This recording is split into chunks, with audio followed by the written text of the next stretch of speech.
अस्सलाम वालेकुम रहमतुल्लाहि व बरकातुहू। बच्चों कैसे आप सब लोग, आप ठीक हैं? आज बहुत देर के बाद वीडियो आ रहा है क्योंकि थोड़ा अपनी स्टडी से मैं थोड़ा ये था, बिज़ी था। तो आपसे कंटिन्यूसली वीडियोस आएंगी, हफ्ते में 2-3 वीडियोस कंटिन्यूसली आएगी, ठीक है। चलिए हम पढ़ते हैं। देखो बच्चों, आज का जो हमारा टॉपिक है that is breathing and exchange of gases. ये क्लास 11th का टॉपिक है ह्यूमन फिजियोलॉजी में। ह्यूमन फिजियोलॉजी अगर आप नई एनसीईआरटी देखेंगे ना, तो डाइजेस्ट सिस्टम जो है उसको आप जो सीबीएसई ने है उसको कट किया है, नीट ने भी अपने सिलेबस से उसको निकाल दिया है। तो ह्यूमन फिजियोलॉजी का ये सबसे पहला चैप्टर है। उसका पहला लेक्चर मैं आपके पास ला रहा हूँ, breathing and exchange of gases. Breathing and exchange of gases. देखिए, exchange of oxygen from the atmosphere with CO2 produce by cells is called breathing. Simply क्या है ब्रीथिंग, क्या होती है? Exchange of gases. Exchange of gases मतलब क्या है? Atmosphere में बहुत सारी गैस होती है, जैसे कार्बन डाइऑक्साइड होती है, नाइट्रोजन होती है, ऑक्सीजन होती है और बहुत सारी गैस होती है। लेकिन एक्सचेंज ऑफ गैसेस जब होगी, एक्सचेंज ऑफ गैस हुई कहाँ पर होगी? हमारी बॉडी में। कैसे होगी? जब हम ऑक्सीजन को इंटेक करेंगे और जो कार्बन डाइऑक्साइड है उसको हम बाहर छोड़ेंगे। That's the exchange of gases. That's the exchange of, that's a mechanical process. That's a mechanical process, ठीक है। Mechanical process of the gases, exchange of the gases, that's called respiration. That's called respiration, ठीक। Respiratory organ उसके बाद आते हैं। देखिए, जो respiratory organ जो होता है it depends on the habitat and the level of organization. किस एनिमल की क्या हैबिट है, उसका हैबिटेट उसका क्या है? मतलब हैबिटेट मतलब हम ज़मीन पर हम जो इंसान हैं हम ज़मीन पर रहते हैं। हमारा हैबिटेट क्या? हम रेस्पिरेट किससे कर सकते हैं? Only from lungs. लेकिन अगर हम एक्वेटिक एनिमल्स की बात करेंगे, जैसे फिशेज है, वेल्स है, बहुत सारे हैं, उनका जो हैबिटेट है for the respiration that's not lungs. That's not lungs. क्या है उनके पास?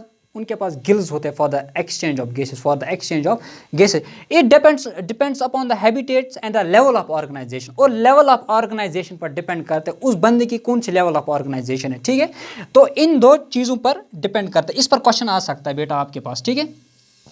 और क्या है? लोअर इन्वर्टिब्रेट्स जो होते हैं, lower invertebrates like sponges etcetera है, exchange CO2 and O2 by the simple diffusion over their entire body surface. जो लोअर इन्वर्टिब्रेट्स होते हैं, मसलन स्पॉन्ज है, मॉलस्कस है, ये these are the lower invertebrates. ये आपको जब आप डाइवर्सिटी पढ़ोगे उसमें आप ये सब पढ़ोगे। स्पॉन्जेस क्या होते हैं, मॉलस्कस क्या होते हैं, वर्टिब्रेट्स क्या होते हैं, लोअर वर्टिब्रेट्स क्या होते हैं। इनका जो एक्सचेंज ऑफ गैसेस होता है, एक्सचेंज ऑफ गैस होता है, that is from the simple diffusion. इनमें एक सिंपल डिफ्यूजन होता है over their entire body surface, ठीक।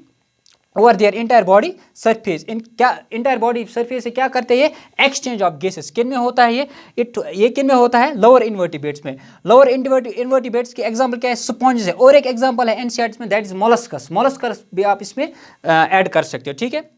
जो इंसेक्ट्स होते हैं, insects have a network of tubes.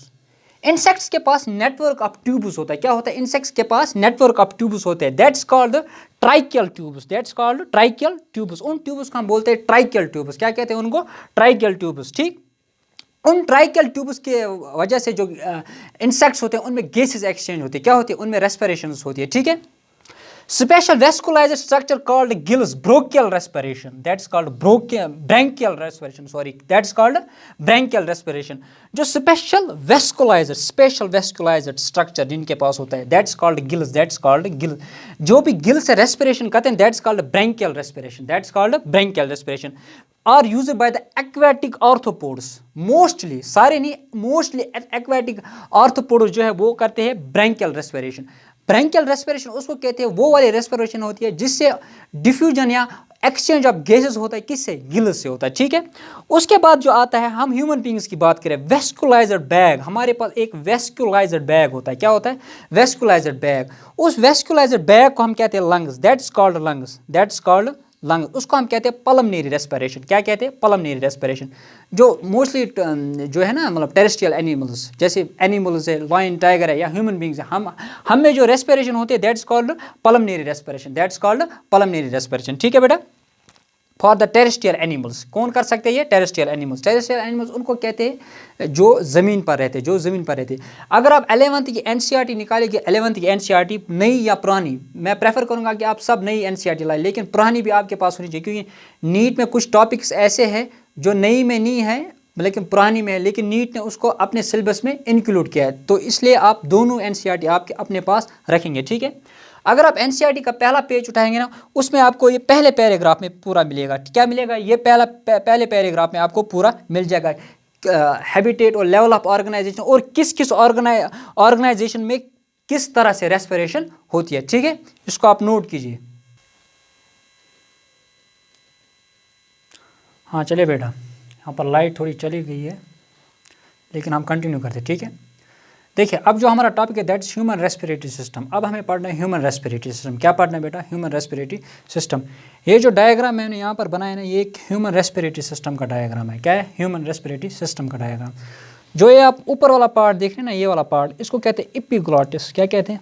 Epiglottis. फिलहाल मैंने लेबलिंग की है, आगे हम डिटेल पढ़ेंगे ये, ठीक है। आप सिर्फ फिलहाल नाम याद रखिए, ठीक है। एपिग्लॉटिस के नीचे जो आता है उसको कहते हैं लैरिक्स। क्या कहते हैं? लैरिक्स, ठीक। उसके बाद ये रिंग लाइक स्ट्रक्चर आपको नजर आ रहा है यहाँ पर, ये रिंग लाइक स्ट्रक्चर, इसको कहते हैं हम ट्राइकिया। क्या कहते हैं बेटा? इसको ट्राइकिया, ठीक है। उसके बाद आपको देख रहे हैं ये ट्राइकिया जो है ये डिवाइड हो रहा है दो ब्रांच में। यहाँ पर देखिए, यहाँ डिवाइड हो रहा है दो ब्रांच में, ठीक है। इसको हम कहते हैं ब्रोंकस। क्या कहते हैं इसको? हम ब्रोंकस। और जो ये वाला पोर्शन आप देख रहे हैं ना, ये वाला पोर्शन, ये इनको हम कहते हैं रिब्स। क्या कहते हैं? ये रिब्स पूरा गोल होता है, लेकिन ये कट पोर्शन है, आगे वाला साइड है, ठीक है। इसको हम कहते हैं रिब्स। क्या कहते हैं बेटा? इसको हम रिब्स कहते हैं, ठीक है। और जो ये डोम लाइक शेप आपको नजर आ रहा है ना यहाँ पर, ये डोम लाइक शेप, इसको हम कहते हैं डायफ्राम। क्या कहते हैं? डायफ्राम, ठीक। उसके बाद जो आपको ये पैसेज नजर आ रहा है ना, ये मेम्ब्रेन, इसको कहते हैं पेलोनेरी मेम्ब्रेन। क्या कहते हैं? पेलोनेरी मेम्ब्रेन, ठीक है। जो ये उसके बाद जो ट्राइकिया है ना, उसके फर्दर ब्रांचेस होते हैं, इसको हम कहते हैं एलोवेला। क्या कहते हैं? उसके बाद जो नीचे आपको ये नजर आ रहा है, इसको कहते हैं हम ब्रोंकियल। क्या कहते हैं? ब्रोंकियल, ठीक है। तो ये लेबलिंग है। क्या है बेटा? ये लेबलिंग है। ये हम डिटेल में पढ़ेंगे। क्या क्या है? पढ़ेंगे, डिटेल में पढ़ेंगे, ठीक है। फिलहाल हम स्टार्ट करते हैं यहाँ से। Pair of external nostrils. सबसे पहले जो हमारी जो रेस्पिरेटरी सिस्टम जो जहाँ से स्टार्ट होती है, it's from pair of external nostrils. जो एक्सटर्नल नॉस्ट्रल्स हमारे पास होते हैं, वहाँ से एक्सचेंज ऑफ गैसेस स्टार्ट होती है। उसके बाद कहाँ पर पहुँचती है? उसके बाद पहुँचती है ये नेजल चैम्बर में। कहाँ पहुँचती है? नेजल चैम्बर में पहुँचते हैं। कहाँ पर पहुँचते हैं बेटा? देखो, सबसे पहले पहुँचते हैं एक्सटर्नल नॉस्ट्रल, जो है हमारे बाहर के नॉस्ट्रल्स है, ठीक है, यहाँ पे। उसके बाद पहुँचते हैं नेजल चैम्बर में। उसके बाद कहाँ पर पहुँचते हैं बेटा? ये नेजल चैम्बर में, ठीक है। उसके बाद पहुँचते हैं फेरेक्स में। फेरेक्स क्या होता है? It's a common passage for food and air. Farex जो होता है ये कॉमन पैसेज होता है दोनों के लिए, ये फूड एंड एयर के लिए कॉमन पैसेज होता है, ठीक है। उसके बाद क्या होता है? जो ये फेरेक्स है ना, it opens through the larynx region into the trachea. जो ये फेरेक्स है ना, ये ओपन कहाँ किससे ओपन हो जाता है? लैरिक्स से। किससे ओपन हो जाता है? लैरिक्स से ओपन हो जाता है। लैरिक्स क्या? It's a region into the trachea. Larynx के थ्रू जो है ना, जो हम एयर इनटेक करते हैं, ये ट्राइकिया तक पहुंचा है। कहाँ पर पहुंचा है? यहाँ पर ट्राइकिया तक पहुंचता है। कहाँ पर पहुंचता है बेटा? ट्राइकिया पर पहुंचता है। जो ये लैरिक्स है ना, लैरिक्स इज अ कार्टिलेजस बॉक्स। क्या है? ये कार्टिलेजस बॉक्स है। लैरिक्स की जो है ना, जो हम साउंड प्रोड्यूस करते हैं, it's because help of the larynx. ये लैरिक्स की वजह से हम साउंड प्रोड्यूस कर सकते हैं। क्या कर सकते हैं? लैरिक्स की वजह से हम साउंड प्रोड्यूस कर सकते हैं। इसलिए जो लैरिक्स है इसको हम कहते हैं साउंड बॉक्स। क्या कहते हैं बेटा? इसको हम साउंड बॉक्स, ठीक है। क्या कहते हैं इसको बेटा? हम साउंड बॉक्स। जो ये लेबलिंग मैंने यहाँ पर आपको दिखाई है ना, डायग्राम ठीक नहीं बनाया, लेकिन तो भी ठीक है। आप एनसीईआरटी खोल के बैठे, आप वहाँ पर भी देख सकते हैं। जो भी मैंने ये लेबलिंग की है ना, इसको आप कल प्रिपेयर करके लाएंगे। लेबलिंग आपको पूरी अच्छी तरह से याद होनी चाहिए। और क्योंकि लाइट चली गई है, तो इसकी वजह से मैं फर्दर नहीं कर पा रहा हूँ, लेकिन आज अब लाइट चली गई, इससे जो आगे जो होगा वो कल होगा, ठीक है बेटा। Thank you.